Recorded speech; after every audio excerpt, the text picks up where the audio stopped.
Hey everyone, grace and peace. This is Charles here with your Midweek Recharge. And this week I want to talk about generosity, true generosity as defined by Paul the Apostle. And so for the last several weeks we've been looking at different aspects of the letters, the encouragement, the information, the direction, the guidance, the counsel that Paul has been providing to the new leaders, new believers, through his letters, providing leadership at a distance. And isn't that ironic? Kind of, we're very much sort of in that age and that time where leaders are having to find a way to counsel and advise and train and guide their teams at a distance because of the proliferation of virtual work. And maybe we'll do a special on virtual leadership as described by Paul the Apostle. More to come on that one.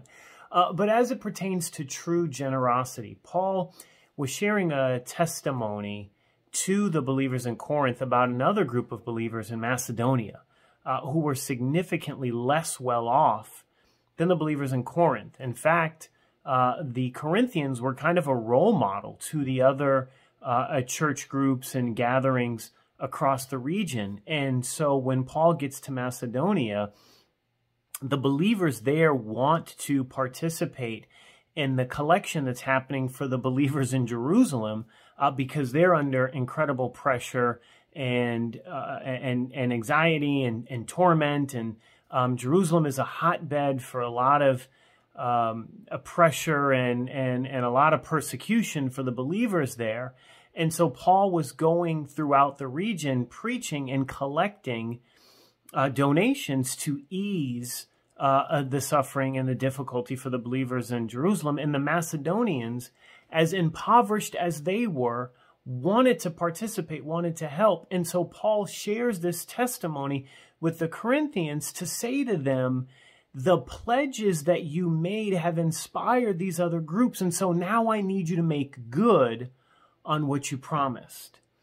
And so my challenge to you this week is to be generous, and to be generous in a way where you're just following through on the obligations, on the promises that you made. Maybe you promised your kids that you guys were going to do a movie night. Maybe you promised your significant other that you were going to finish that project. Maybe you promised your teams at work that you were going to look into this special conference or special training. Generosity doesn't have to be about giving beyond your means. Generosity really is making good on what you committed to doing. Let that be your recharge.